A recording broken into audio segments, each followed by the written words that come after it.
When vision is rooted in faith, fueled by ambition, and carried forward by action, even the impossible begins to look inevitable. And when Pastor Corey Brooks climbs onto a rooftop for 343 days, or walks 3,000 miles to build a future, what once seemed impossible becomes undeniable. So I said, why not go up on the roof again? So we put 8 train containers together on the property of the motel that was there that had been torn down now, put a roof deck on it. And I went up there and decided I'll stay until we raise enough money to start this community center. I thought it would take 94 days like it did the first time, but unfortunately, thankfully though, it took 343 days. We had 20,000 new donors. We raised $20 million and we were able to break ground to start a community center. And now today, that community center is being built. We're about 50% complete. It's 90,000 square feet. And it is going to be a blessing to this community. So let's talk a little about your latest project that's coming up, or maybe by the time this episode drops, you might have already started. It's not going to be boots, probably going to be sneakers, right? So let's talk about sneakers. Yeah, definitely. So we're doing a big thing called the Walk Across America. It starts September the 1st in Times Square in New York, and it will end 1 year, 365 days later. So it's one man, 3,000 miles, raising $25 million to complete a community center, to start a school, and to change lives forever. Another incredible DTH conversation is coming your way. Let's roll that intro.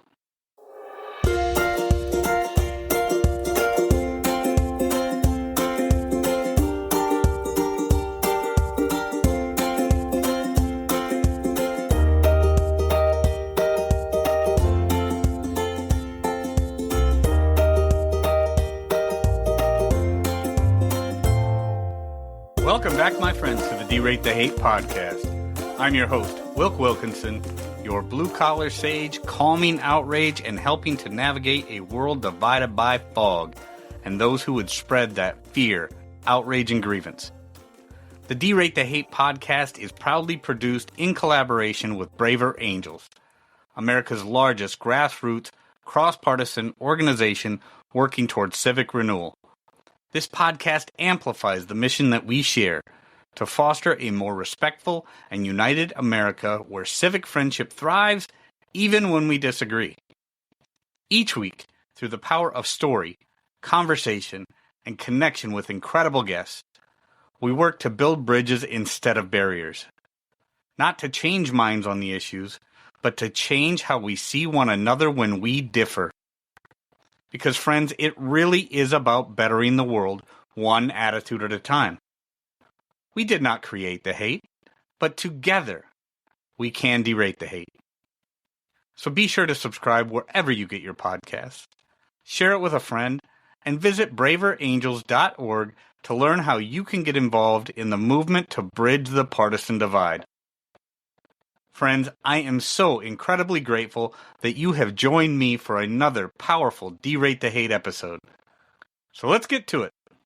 Today I am joined once again by a man whose vision and faith continue to inspire me and so many others, Pastor Corey Brooks, also known to many as the Rooftop Pastor. Now you may remember Pastor Brooks from way back in DTH episode 87, when he was still living on a rooftop to raise awareness and resources for his community. That bold step led to breaking ground on a 90,000 square foot leadership and economic opportunity center on Chicago's South Side, a place designed to transform O Block into what Pastor Brooks now calls Opportunity Block.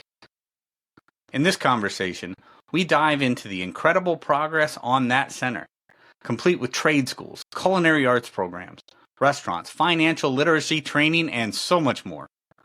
We also discuss Pastor Brooks' next bold endeavor, the Walk Across America, a 3,000-mile journey from Times Square in New York City to Santa Monica Pier in LA, beginning September 1st, 2025, all to raise the $25 million to complete the center debt-free. This is a story about faith, about the dignity of work, and about what it really means to help others obtain their destiny. Stick around for another conversation with my friend, Pastor Corey Brooks. You don't want to miss it. Here we go. Pastor Corey Brooks, man, it's so good to see you again. Welcome back to the Derate The Hate podcast. Thank you. I appreciate the opportunity to be on, and I'm looking forward to the conversation. Yeah, man, so good to see you. So good to see you. And for the DTH listeners that may not have heard, you were with us on episode 87, so just about 200 episodes ago of the Derate The Hate podcast. But that was back in the winter of 21. You were on the rooftop for the second time, right? Absolutely. So let's kind of reset a little bit for those that may not be familiar with the Rooftop Pastor, Corey Brooks. So talk to me about Project Hood, what got that started, and then that rooftop legacy and how that played out for the second time back in 2021. Absolutely. So 2011 to 2012, November 20th to 2011 to February 24th of 2012, 94 days, the first time I went up on the roof of a motel to bring awareness of the violence in our neighborhood and to also shut down a motel and purchase it. It took me 94 days of making awareness and raising funds before we finally had enough to buy the motel and tear it down with the goal of starting a non-for-profit. With that being said, we started a non-for-profit called Project Hood. Hood stands for Helping Others Obtain Destiny. And from that, we wanted to start a Leadership and Economic Opportunity Center. Fast forward, it was coming up on the 10th anniversary. We had not yet built the center, and we were trying to figure out creative ways to build this center. So I said, why not go up on the roof again? So we put 8 train containers together on the property of the motel that was there that had been torn down now, put a roof deck on it, and I went up there and decided I'll stay until we raised enough money to start this community center. I thought it would take 94 days like it did the first time, but unfortunately, thankfully though, it took 343 days. We had 20,000 new donors. We raised $20 million, and we were able to break ground to start a community center. And now today, that community center is being built. We're about 50% complete. It's 90,000 square feet, and it is going to be a blessing to this community. Oh man. And speaking of blessings, you're an absolute blessing with the New Beginnings Church over there and the things that you've been able to do on O Block. And I just remember during that conversation, the visualization that you brought to that conversation, talking about how the pool's going to be here and the theater's going to be over there and the classrooms and all that was just, man, what a treat for me. And just the idea that you have done these things, helping others obtain destiny is such an important, I don't know if you want to call it a mission statement or whatever, but far too often we find that there's plenty of people out there trying to tear us down, but not a lot of people out there, not enough people. There are a lot of people, not enough people out there trying to walk that same journey with others, helping them realize their own destiny and working through that. So that's an incredible thing. So just let's dive into that a little bit more then, right, Pastor Brooks, because the center itself, you said you're about 50% complete right now. Right. Yes. Okay. So talk to us a little bit then about where you're at, what more you need with that, where you're at in that process. I'd be glad to. So we're 50% in the works of this new 90,000 square foot Leadership and Economic Opportunity Center. We call it that because it's more than just a community center. It's a place where people can actually transform their lives. On this block where we are, it's called O Block because it's named after a young man named O.D. Perry who was shot and killed. The gangs took the O in his name and started calling it O. It's actually King Drive from 63rd to 67th. But that O Block moniker has stuck for years. And we decided, okay, we're going to keep the O, but we're going to change it to Opportunity Block. So this center is the linchpin in helping to make sure that everybody in our neighborhood has an opportunity to live the American dream. So it has a lot of different facets. It has a bank so that we can teach financial literacy. It has a swimming pool. It has a culinary arts facility and a ghost kitchen. It has 3 restaurants so that we can teach people how to do restaurant work, restaurant management, restaurant skills, cooking skills. We have a STEM center. We have a well-now urgent healthcare. One of the biggest things that I'm excited about is our trade school, because right now we have a trade school and we do it in our church, and we do about 60 students a year. This is going to allow us to 10x it. So it's going to have a carpentry, electrical, HVAC, roofing, and automotive. And we're going to be able to teach these and welding, and we're going to teach these trades and help people to get jobs. We have a theater. We have 2 basketball courts. We have a music studio, a golf simulation room, and we also have a rooftop garden where we can teach about agriculture, and it's a place where people from our community can actually go up on the roof and be a part of it.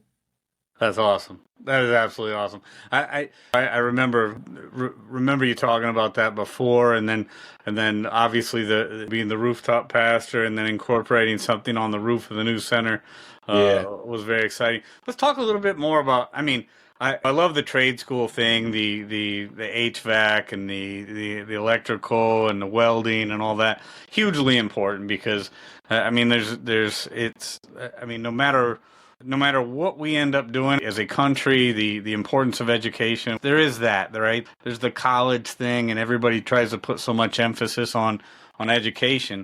But the trade school thing is one of the things that I'm most excited about.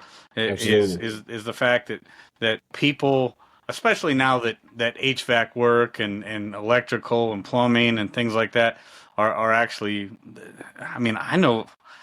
Pastor Brooks, I know people right now in the HVAC business and in the electrical and the plumbing business and stuff. They're making as much, if not more, as many of your middle managers and things like that out there. It's work that it's good, hard, honest work. It's not easy by any means. It's hugely important. So talk a little bit about the importance of trade school and getting folks involved in these things, because let's face it, college isn't for everybody. It certainly wasn't for me, and I know a lot of people, being a blue collar guy, I know a lot of people who they got no desire for the college thing, but trade school is a different animal. Absolutely. There's a great void that's going to happen. AI is replacing a lot of things, but one of the things that they're not able to replace are carpenters, are tradesmen. And so there's a great void of tradesmen that are needed in America right now at this point, and in the future it's only going to get greater. So we said, why not tap into that? Why not train our people to be successful, especially those who are not interested in going to college, but they still want to live the American dream? Why not give them an opportunity to do so? So we thought trades, and we believe trades are a viable option for individuals who feel that way. And because of that, we're going to be able to teach a lot of trades, give people a lot of opportunities. And that's very important, especially if our goal is to transform this neighborhood. We have to teach people the responsibility of work, and work brings dignity and work brings value. And so we push that and we believe that. But in order to really push it the way we want to, we have to make sure that we have people who are trained and skilled. That way, we're not asking people to lower the standard to hire individuals or create some DEI or be woke in order to hire people. We say, no, we're going to train people, give them the best standards, the best skills that we can, so they can meet whatever standard wherever they go. And that way they can be fully functional, and they can be of value to a company that makes the investment in them. And so the trades are very important to us, not just for the work part, but for transformation, for dignity, for value. So many areas is going to help us to cover, and that's really important. Yeah. Yeah, and the importance of that providing value thing, I don't think it can be overstated. It's one of these things, and that's one of the things that I love about the trades, is when you go to work in the morning, the stuff that you're doing all day, you see a real tangible product at the end of the day. You Yeah, don't have to wonder if you got that's right. something done that day, right? That's I right. mean, That's right. you're putting in the work, you're sweating, you're whether you're swinging a hammer or bending tin or Yeah. soldering pipes or whatever you're doing, you're seeing a tangible result for that work, that effort at the end of the day. That brings a lot of dignity. Right. And I love the trades because to me it's a picture of what America is really about. The hard work ethic, the blue collar workers, and people working together. If you were to come and look at our site, you see all kind of people. We got some Irish guys out there. We got some Scottish guys out there. We got some Hispanic guys. We got some black guys, and everybody's working hard. Nobody's worried about color. Nobody's only color those guys are worried about is green. And Right? so I can appreciate that because they're working hard. They're doing something meaningful. They can see the value that they're adding, and it makes them feel good. When I go up there and I talk to those guys, you can feel the joy that they have in doing this project. And they're doing it with a labor of love, and they're doing it unified. And that's what it's really all about. No, that's right. I follow you on social media, and you're always posting pictures of you out there with the folks Yeah. that are putting in that work, and I mean it's hugely important. It's awesome. Cool. So let's talk a little bit about the restaurants in there then, because that's another thing that's dear to my heart as somebody who worked in restaurants for a number Oh, of cool. years, and then now I cook at home, and Okay. one of my wife and I, we one of our guilty pleasures is to watch cooking shows Okay, cool. on like the cooking channels and everything, right?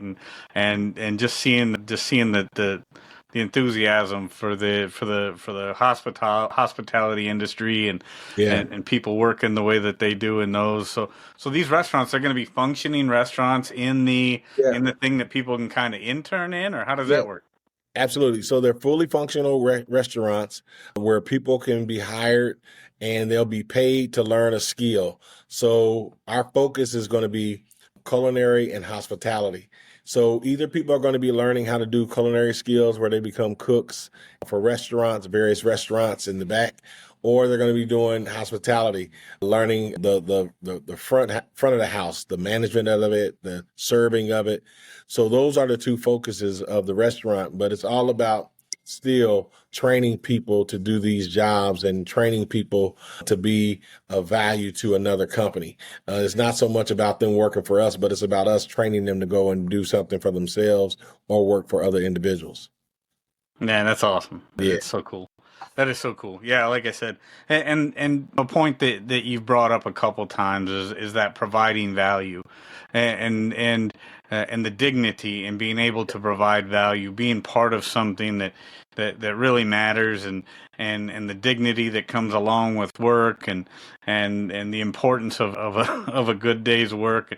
I mean, all of these things are just so important when we talk about, or when we think about, at least for me, when I think about a lot of the problems in our country today and the unmet human needs many Yeah. people have, and things like that. I know obviously a big passion of ours, a big part of our purpose and things is our Christian faith. Maybe that's not for everybody, but everybody needs to have purpose. Everybody has to have passion. Everybody has to feel like what they're doing each day makes some type of difference in order to start to work through some of those unmet human needs, those things that we have that are going to make sure we're getting up every day and putting on our boots, or putting on our whatever it is we're putting on, whether it's boots or a suit, right? We want to make sure that we are doing something that's making a difference. So let's talk a little about your latest project that's Okay. coming up, or maybe by the time this episode drops, you might have already started. It's not going to be boots, probably going to be sneakers, right? So let's talk Definitely about. sneakers. Yeah. So we're doing a big thing called the Walk Across America. It starts September the 1st in Times Square in New York, and it will end 1 year, 365 days later. So it's one man, 3,000 miles, raising $25 million to complete a community center, to start a school, and to change lives forever. And the walk is going to end in Los Angeles, California at Santa Monica Pier. It will take us 365 days, a little bit over that, but walking Monday through Friday, 12.5 miles every day, taking Saturdays and Sundays off for events. We have 55 stops, major stops that we're doing in cities. And so we're excited about that. And we're going to have some other places that we're detouring off and then coming back on the walk as well. Yeah, and so talk to me about, because I was on the website and I saw the path that you were taking, and then I've also seen people that had some concerns about some of the places you were going for whatever reason.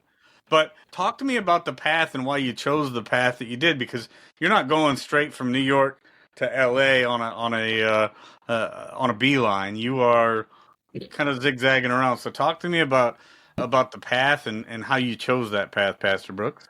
Well, because we're starting in September, one of the things that we were concerned about is the weather. So we wanted to be able to complete the walk and we wanted to be able to do it in a timely way. So we're actually going from New York Times Square down to Atlanta. And then from Atlanta, we're going to go west. So we'll be covering the southern region. So that means we'll go through Georgia, we'll go through Alabama, Mississippi, Louisiana, Texas, that route. And that will help us to avoid, hopefully, snowstorms, and we'll be able to make it through. The only thing about it is someone wrote me an email highly concerned about going through Texas and Arizona because of the heat during those months of June and July. And then I got a couple of more emails of people who were concerned about the danger of going through Alabama and Mississippi. But I wanted to tell them I live on the south side of Chicago, and I've faced extreme violence on the south side of Chicago. And so I cannot even imagine anything being more violent than Chicago. So if I can survive Chicago, I believe I can survive any parts of Alabama and Mississippi. And I want to go to all. I'm an American, and I want to treat everybody as such. And I don't like judging people. And I want to go to every part of America, and I want to see it, the good, the bad, and the ugly. It's important. It's a very important thing, and as somebody who's been all over the country and been in some of the best and some of the worst parts of this country, regardless, we cannot pretend that everything is as it used to be back in the 50s and the 60s, and every place. Like, I don't care whether you're up in Minnesota or Chicago or New York or Atlanta or Mississippi or Alabama, Tennessee. Every place is going to have its good and its bad. But I think it's hugely important what you say there, because we're all Americans. We're gonna treat everything with the dignity that it deserves. Walk through these areas, and I mean, weather is definitely going to be a factor, right? And where you camp at night is probably, as long as you play it smart. I gotta believe you're not going to be alone, right? I mean, I you won't be alone. I'll have, besides having the Holy Spirit with us, we'll have a group of people with us at all times. So it's always going to be about 7 to 10 people who are with us. Yeah. And speaking of people with you, let's talk a little bit about the CEO challenge. I mean, I know back in 2021 when we spoke, you'd invited a bunch of CEOs up onto the rooftop with you, and always had people there with you to keep you company. And now I've been looking at some of the people who have signed on and the CEOs that are taking shape in this thing. And I saw my buddy Ian was going to be with you at some point. I saw my buddy Eli Steele's dog is going to be with. How did you work? Let me let me let me ask you Guy's this going to be question. with us too. I'm going to put his out tomorrow, so he'll be with us. Oh, that's so funny. I hadn't talked to Eli about it. But I'm like, how did Eli's dog get involved and not Eli? Eli thought it was a joke, and it was a good joke. He's like, my dog wants to walk with you. And so he sent a picture of the dog and everything. But now Eli is going to walk with us as well. So I think his promo comes out tomorrow. Oh, that's fantastic. That's fantastic. Yeah, I'm gonna have to figure out there's got to be a place where I can meet up with you. I mean, I Absolutely. can't go along the whole way, but But yeah, I'd love to get an opportunity. That was one of the first things I was looking for. I was like, they're going to be in Minneapolis at all or in Minnesota? Yeah. But then that makes perfect sense that you would definitely wouldn't come up here in the middle of winter. That would be some brutal walking, man. It would have been great drama, but I don't know if it would have been good for my health. So, No, yeah. no, walking around here in the winter time is I do a little bit of that when I'm hunting in November and stuff like that. But yeah, it's definitely not a time when you want to spend a whole lot of time outside. So talk a little bit about these events. You said you're going to be walking Monday through Friday, but then having events on the weekends. So talk to me. What kind of events are you going to be doing, Pastor Brooks, on the So, weekends? And so is we're there going going to to be be, a schedule of those events that people yeah. can? So, absolutely. There'll be a schedule that we put out all the time, but there'll be gatherings of house parties, parks, churches, events that are going to be scheduled where people can support the cause and learn about the cause. So each city is going to be doing something different. We got a couple of walks planned at a couple of universities like Cornerstone University. We're going to be going to their campus and having a big walk with all of their students. And hopefully we'll be able to plan some other things with some other colleges along the way as well. But that's what the weekend is going to be all about: worship and events. Mm-hmm. Worship and events. All right, all right.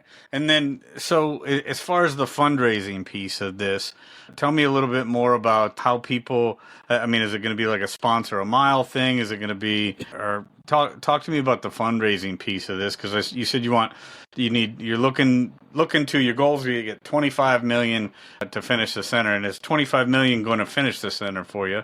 Yeah. And that's your goal. Yeah. Our goal is 25 million, and 25 million will finish the center for us, help us to be debt free. But we're asking people to support miles. We're asking people to put together teams and raise funds as well. So if they go to our website, projecthood.org, they can put a team together at any time throughout the walk, and they can start raising funds. And so they can donate individually, or they can work corporately as a team. So 25 million is our goal, and I'm hoping and praying that we reach our goal, but that is definitely the goal. Right, right.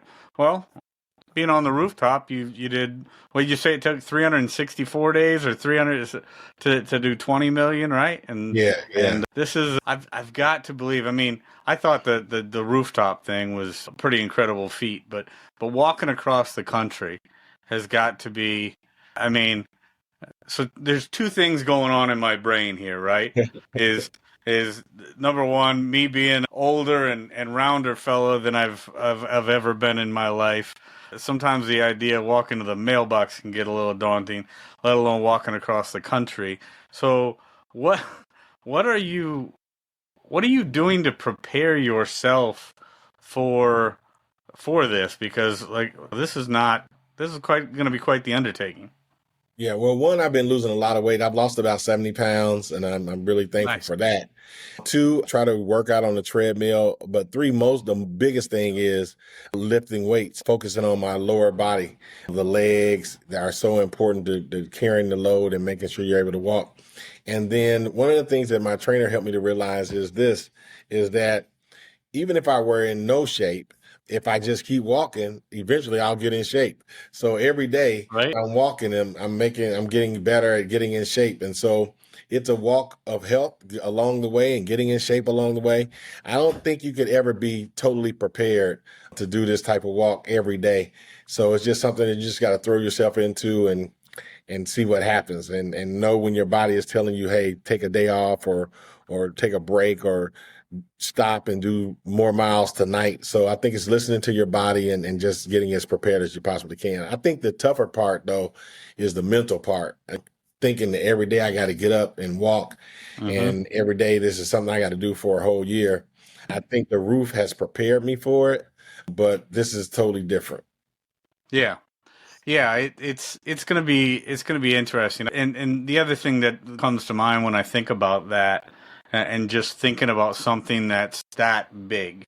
Whenever I've got big things on my mind, and the most important thing is taking that first step and then understanding, just like trying to eat an elephant, right? One bite at a time. I'm like, what? I'm going to go from point A to point B, and point B is just too far out of the realm of my thinking right now. But as long as I can get this step in, and I know I can get that step in, I'm going to just start keep going. But yeah, I think your trainer makes an excellent point, right? It's like the training is just the part of it, but yeah, you're going to, as you're going, you're going to continuously get better and continuously get stronger, and each day that mental thing. Let's talk a little bit about that mental thing, because this for me is where faith would play a big part of it, and the idea that we have to face big things in our life, and we've all got something. We've all got something. Yeah. But to face the biggest things in life, I think we often need to look back at our faith and see where that is and how that plays a part in it. So as we round out our time here for the day, Pastor Brooks, talk to me about what part of your faith, or how does your faith play a role in a big thing like this? Yeah. It's all about faith at the end of the day. You have to totally trust God that you're in his will and that he's going to provide regardless of the circumstances and situations. And so you have to just live by faith. And that's really what this walk is all about too, because every day you don't know what to expect. You don't know what's going to happen. You're kind of walking into the unknown. But faith says, hey, throw yourself into the wind and trust God and let the chips fall where they may, and let God order your steps and let God direct your path, and he'll lead you into the place that he wants you to be. And so I tell people all the time that there's no greater thing that you can do to reward your life than to live a life of faith. And that's exactly what I'm going to attempt to do. Yeah.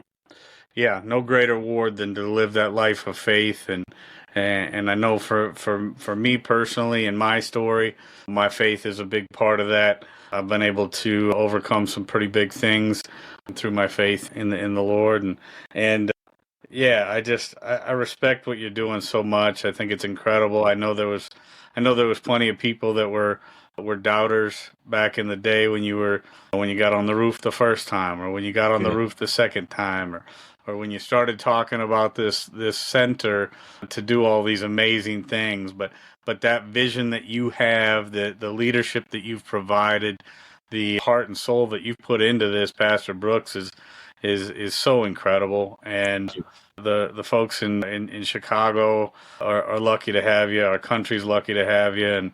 And man, I appreciate you being here with me on the Derate The Hate podcast. Thank you. Go ahead and tell everybody where they can find out more about you and the Walk Across America and Project Hood, ultimately. Absolutely. Well, people can go to projecthood.org, projecthood.org. That's HOOD, projecthood.org. And they can find out about the Walk Across America and find out about our organization. And we appreciate all the prayers that people can give us and all the support that they can give us as well. And I want to say thank you for having us on to talk about all the things that we're trying to accomplish, and then just ask people to support us. I appreciate it. It's a beautiful story, Pastor Brooks. I love it, and I'm grateful for you. That's projecthood.org. All that will be in the show notes. And thank you, man. I appreciate you. Thank you, and bless you. And I really appreciate it. And I'll talk to you later. Friends, I want to thank you so much for tuning in. And if there's anything in this episode that provided exceptional value to you, please make sure to hit that share button. If you haven't done so already, please be sure to subscribe to get the Derate The Hate podcast sent to your email inbox every week. We really are better together, so please take a moment to visit braverangels.org and consider joining the movement towards civic renewal and bridging our political divides.